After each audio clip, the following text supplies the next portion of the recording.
Hello everyone and welcome back to TowerGate. It is TowerGate Day 432, May the 16th, 2018, Wednesday.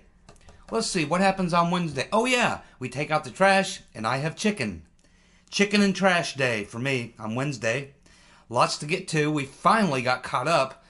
We had two or three straight days of big stories, and I literally had 15 index cards with so many stories that we, had to cover. There weren't major stories, but ones that I would generally talk about. So it took me doing 3 days of double videos to get caught up. So we are caught up, and hopefully only a single video today. So assuming I get started here. So anyway, let's get started. Alrighty. Okay, the Russian company that we've been talking about, that Uncle Bob the Executioner filed the charges against, that company, which has two attorneys representing them, which the company is called Concord Management and Consulting, their lawyers yesterday asked the judge to review the case, to dismiss the case, because it's based on make-believe charges. The lawyers say it is a sham, that's their words, quote, sham case, unquote. Mueller, they say, was trying to justify his own existence by indicting a Russian, any Russian. And basically this is what they're saying, which is what we're all saying. It's pretty obvious to everyone.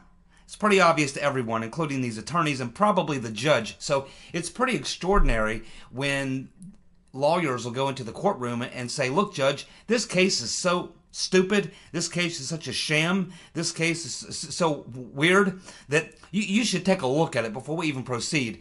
Take a look at it and see if you even think we even should waste any of our time being here. And that's a pretty extraordinary thing to happen, but that's essentially what happened in the courtroom, is these judges are saying, look, this is kind of rare to do this. We generally would just go ahead with the case, and we're prepared to do. We're prepared to go ahead with the case. We'd like our discovery documents, exculpatory evidence, the whole 9 yards. And but at this point, do we want to go through this? Why don't you read this case closely, Judge, and see if you want to go through with it. That's essentially what they're saying.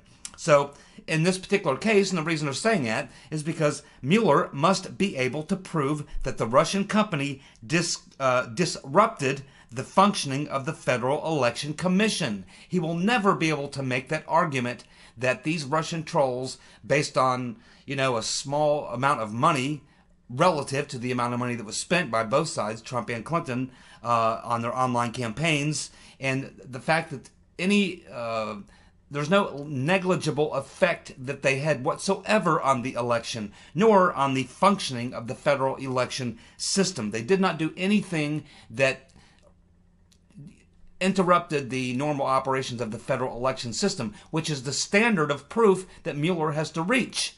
And it's extraordinarily out of reach under the circumstances and the evidence brought forward, which is very, very weak. So anyway, this is what happened in court yesterday, or I guess now the day before yesterday. So we'll have to see how the judge rules on this. It's hard to say, but I think this judge in this case was an Obama appointee, a woman judge. So we will see what happens here.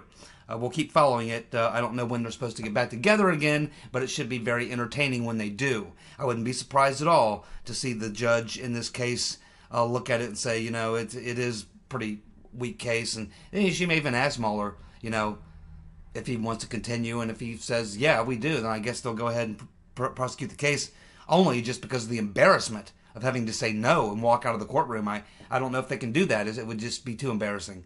They probably have to go through with it and try to throw something against the wall and see if it can stick, but it's not going to. They're never going to reach this level of proof that this Russian company had any ability to disrupt the functioning of the Federal Election Commission. It's just not going to happen. Well, Nunes has got it right. One of few out there. He was on Fox and Friends, and he said that the Trump campaign might have been set up. He said he's yet to see any credible evidence or intelligence that led to the opening of the investigation. Exactly right. Exactly right. Because there isn't any, and he knows it. And Nunes also knows the name of that blacked out person, I am sure. And he has got the courage to go out there. I mean, I love this guy, man. He's got the courage to go out there. Because other people saying, yeah, there may have been a mole or a plant or a spy inside. And he may have been, observing that. No, he wasn't in there observing the Trump campaign. That's not what he was doing. He was in there to set people up around Trump. And that's exactly what Nunes said. He pulled no punches. He says, oh no, he said that that this person was probably in there to set up people in the Trump campaign, not just to observe what they were doing or saying, or did they have, collusion with Russians. This is insane. Thank God Nunes gets it. Now, Breitbart is reporting that Nunes did get confirmation of the name of the FBI/CIA source whose name was redacted. So, I don't know. Did he get the name? Did he not get the name? I don't know, but he knows the name. He knows it.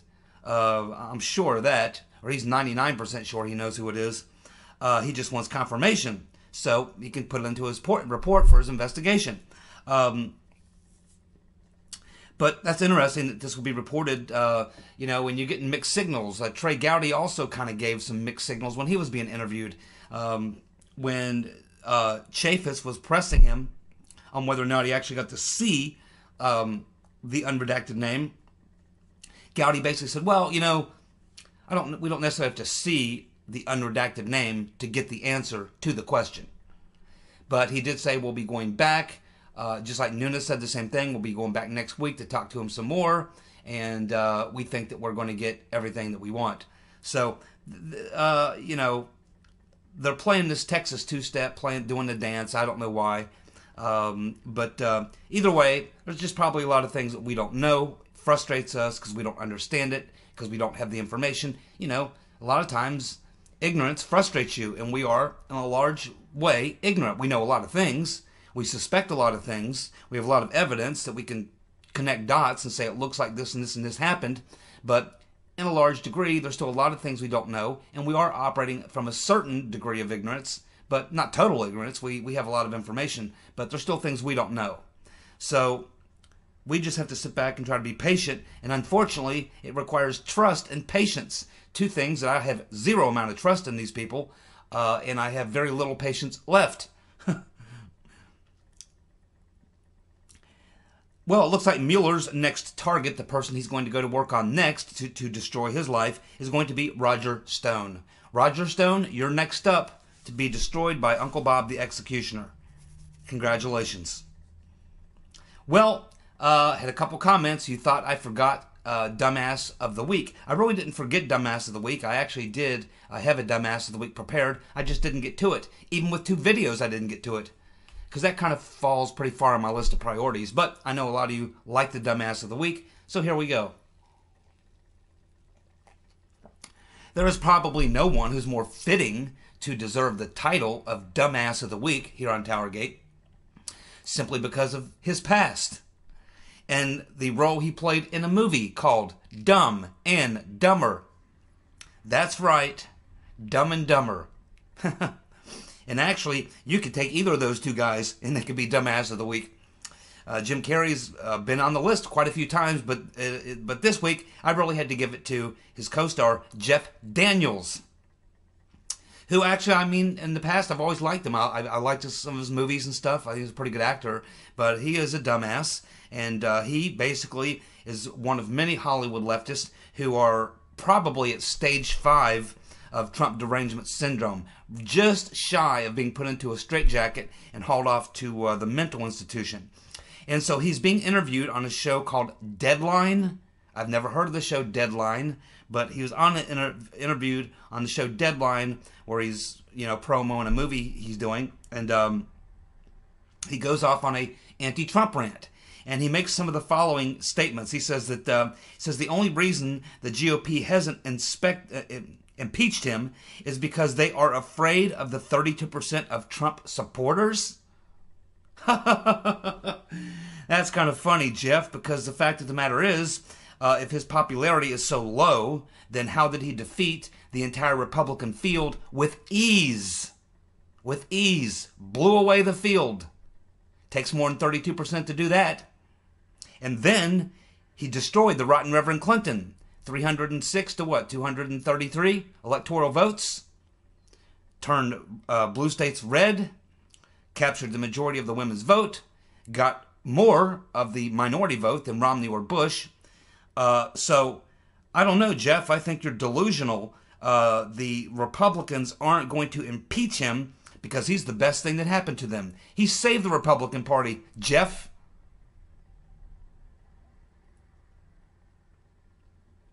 He says the Republican Party is officially dead, thanks to Trump. Really? Huh. Then why do they control basically all three branches of government? They have the majority in the Supreme Court now, thanks to Trump and Judge Gorsuch, and they control about 75% of the governorships in the country. They control about 75% of the state houses in the country, and it appears to me that one of the two parties is bankrupt, but the other one is raising record money, and they're doing it on Trump. Now, Jeff, it appears that the Democratic Party is having to go get $30 million loans just to meet their daily operating expenses, while the Republicans are out there raising record money on Trump. So it doesn't look like to me that the Republican Party is dead, Jeff. And you might want to check with those Bernie bros and some of those millennials and see how many of them are planning to vote Democrat in the next election. I think you'll find, Jeff, that not enough of that blue wave that you're thinking about, that ain't going to happen.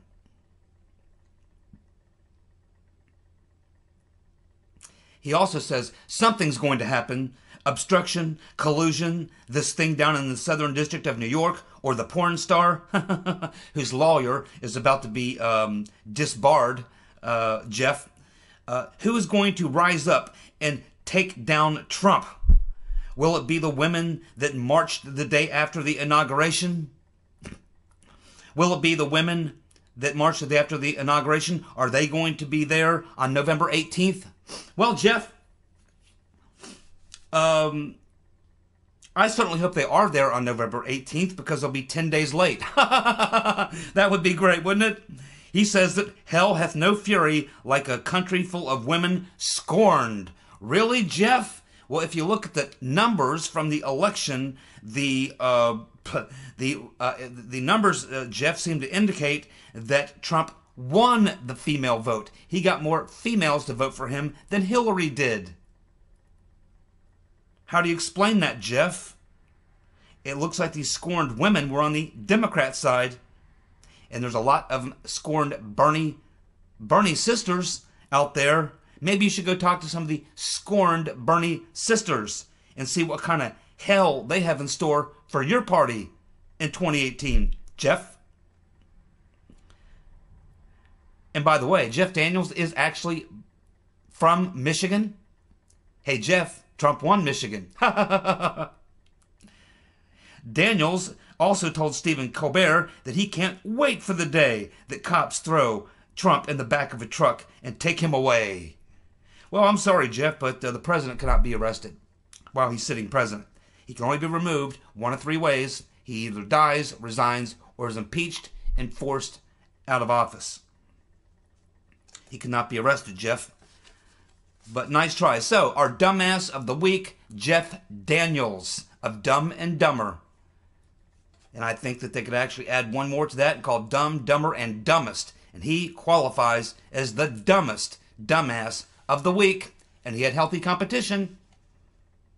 The biggest story in the last 2 days, really it's two stories, two separate stories, but kind of tangled together.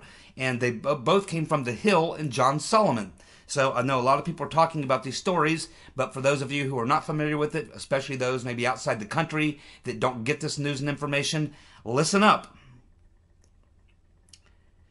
Whew. Another massive example of conflicts of interest for Mueller. This story coming to us from The Hill, John Solomon, thehill.com.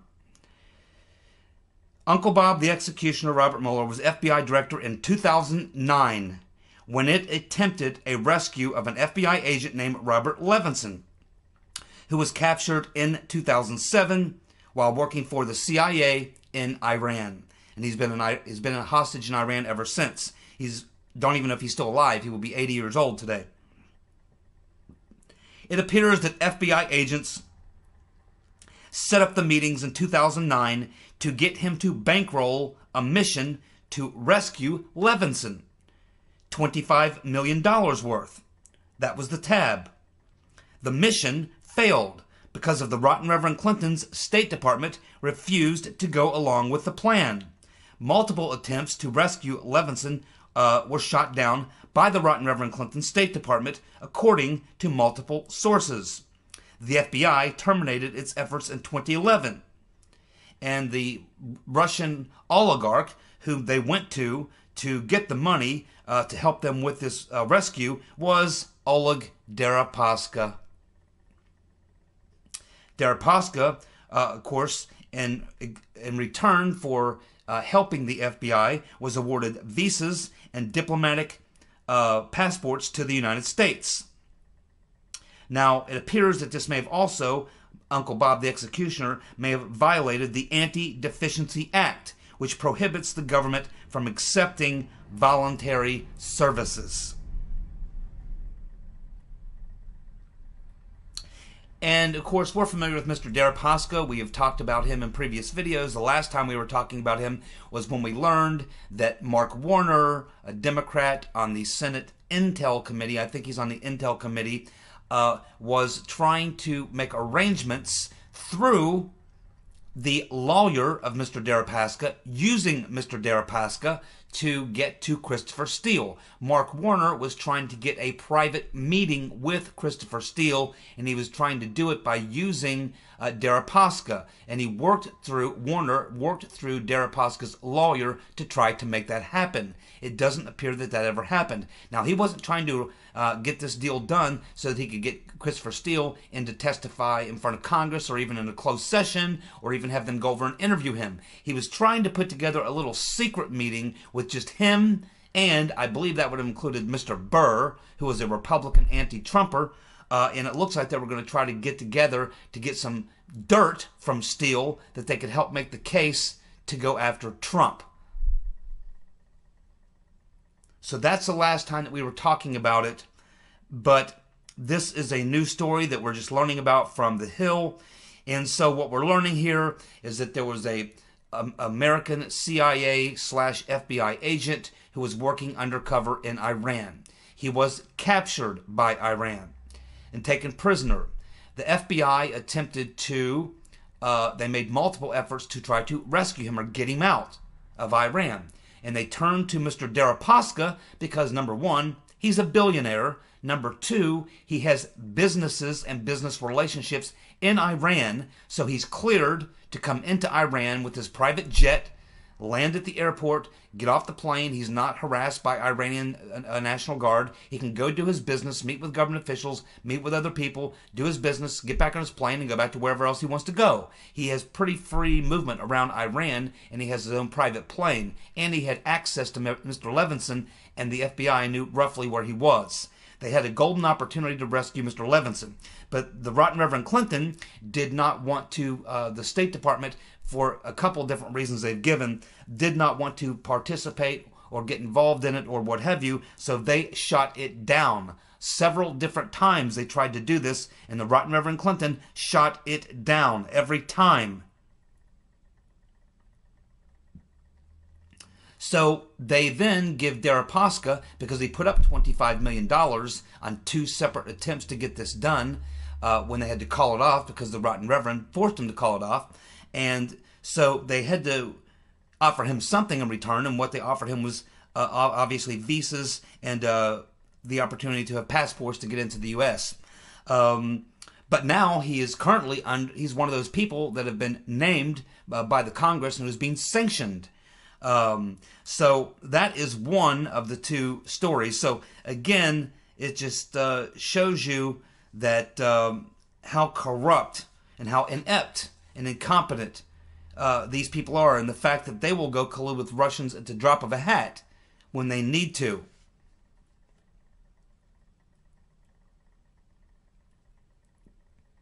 One quick story here, and then we'll get back to John Solomon's second bombshell article.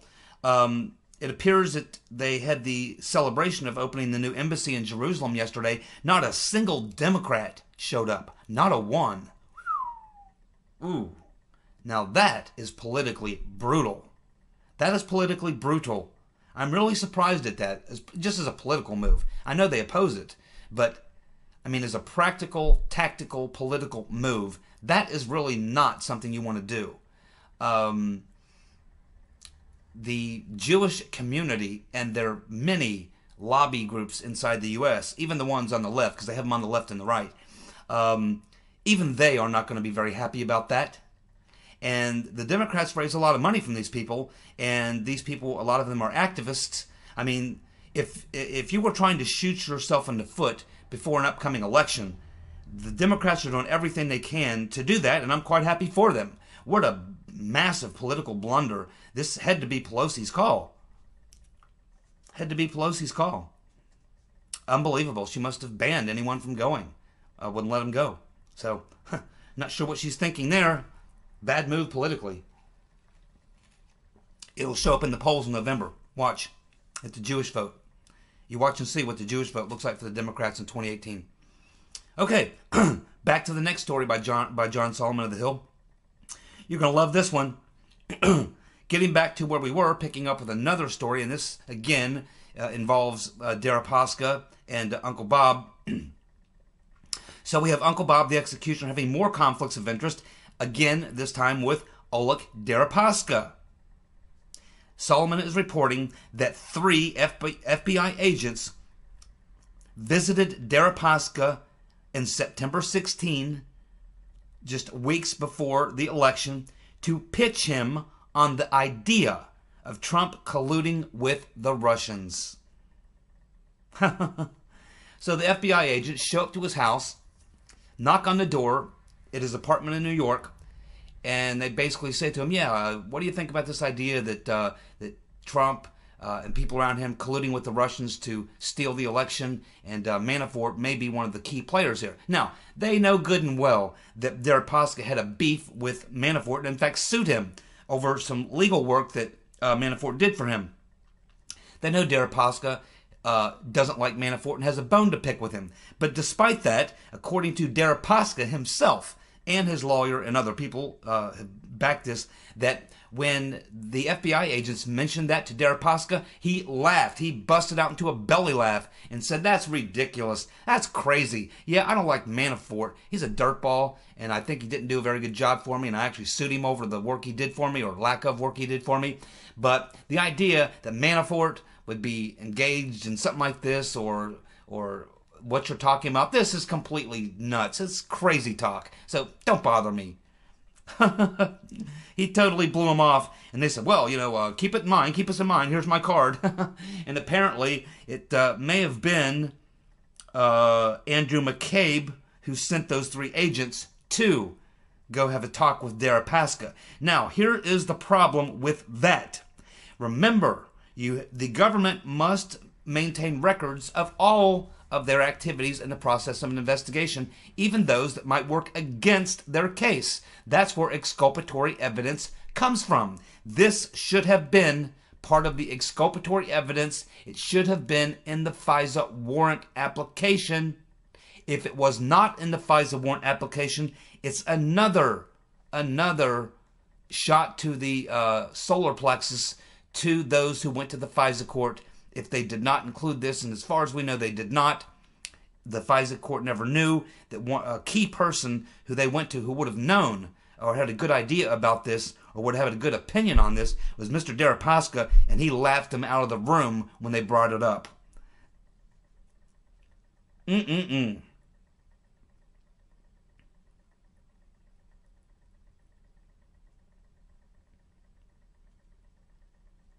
It should also be noted that Mr. Deripaska has long ties, going back over 10 years, to Senator Magoo.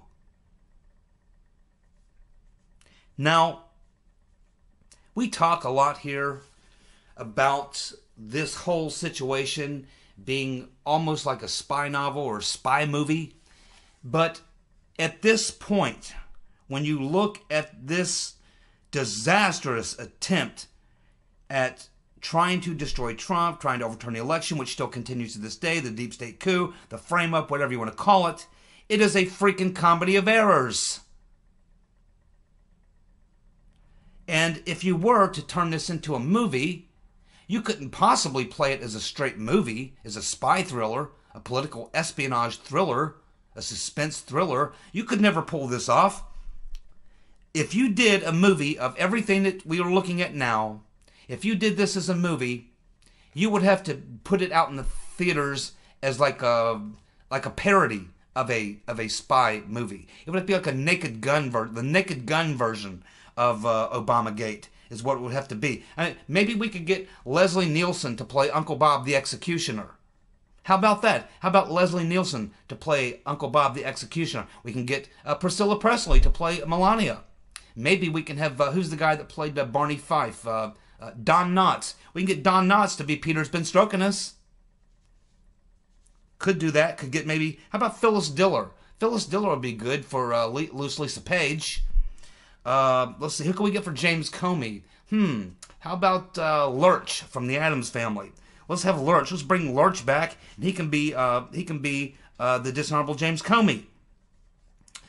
We have all these various characters. I'm sure that we could get them covered. We have to find a role, of course, for Barney Fife, Don Knotts. We'd have to bring in Don Rickles. We need Don Rickles in this. I mean, if you really want to get funny, if you want to have some laughs, why not bring in Don Rickles? There's got to be a role for Don Rickles. Who could Don Rickles play in this great spy parody? I'm sure that someone. How about? Oh, he could be. Rickles could probably do. What's his name? The unwitting idiot from the former head of intelligence director, Clapper. Yeah, Don Rickles could do a Clapper. I'm sure he could pull that off. Then we have Mr. Potato Head, John Brennan. How about Telly Savalas? We could give him a lollipop. We could do the whole 9 yards. That would be very entertaining. We could have Wayne Newton roll in and do a piano solo for us in the middle of a skit, just to add some humor to that. I'm sure that would work out quite well. We could have plenty of laugh tracks in there. I'm sure it would be a big hit as a Naked Gun type parody of a spy thriller. That's about as close as we're going to get. We got to get Rodney Dangerfield in the act. Where can we put Rodney Dangerfield? Who could he be, do you think? Got to get him in the movie. I mean, this, after all, it warrants him. It's a complete effing joke at this point. It's straight out of Animal House or something. I mean, this is nuts. It's like certainly you would have to get Mel Brooks to produce this movie and create this movie. He could do an excellent job with this sort of thing here. So, yeah, I think that's what we're looking at here is when this is all said and done, the TowerGate, my idea was maybe write a movie script or write a book, but now it appears that what was going to be a serious book or possible movie script or something that would tell the story that I've been covering daily here since it first began. And I thought it was going to be something like a All the President's Men or some 17 Days or some like a serious drama, docudrama of how these events played out. But I could never sell this as a serious fucking book or anything close to it. The best I can get is a freaking comedy. All this work, all this effort, and all I get is a spoof comedy? That's what I get from my efforts? Thanks, Uncle Bob. And for that, pal, your ass has got to hang. That's disgusting. All this work, and all I get is a parody of a spy thriller. I wanted the real deal. I could have been a star. It's probably not going to happen for me now, folks. It's not going to happen. I worked so hard to do a serious spy documentary, and now all I'm left with is a freaking spoof. But I'll get over it because there's good news coming out of left field. In the 9th inning, we have Rand Paul. That's right, Rand Paul, the resident libertarian. And he has thrown another wrench into the spokes. It looks like Rand Paul has sent a letter to Gina Haspel. Gina Haspel, Trump's pick for the new CIA director, and Rand Paul, the resident libertarian, wants to know Were you, this is a letter he wrote to Gina Haspel. Once these 3 questions answered, were you or anyone else at the CIA aware of any government or non-government agencies being involved in the collection or monitoring of communications of any of the 2016 presidential candidates while they were outside the country? That's a good question. You know why? Because months and months and months ago, Rand Paul had learned from someone that he was himself monitored and listened to, and he made a request. He never heard anything back. So he knows the answer to this question already, and he knows, yes, they did conduct monitoring and collection of conversations of the 2016 presidential candidates, and he was one of them. He's also asking Gina Haspel, the resident libertarian, Rand Paul, did the CIA cooperate with any foreign intelligence services to spy on Trump over the past 5 years?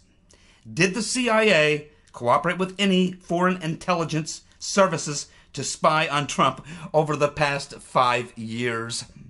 Something tells me Rand Paul suspects the Brits may have had something to do with the illegal activities that took place during the 2016 campaign. Be interesting how she answers these questions. Oh, I know how she's going to answer them. She's going to say that she is not aware of any of this. She doesn't know. She's not aware of it. Next question. Did the CIA or any other U.S. government agency conduct surveillance on Trump during his visit to England just before the election? Oh, yeah. We all forgot about that, including me. I forgot. But Trump did go over to England. Remember, he went over there and visited his golf course prior to the November 8th election. He did go over to England. I remember now. I remember now. It's all coming back to me now. It's all coming back to me now. Trump did go to England. Do you think Rand knows something? I know certainly he suspects something. I don't know what he knows, but I know what he suspects. Do you think he'll get an answer to his questions?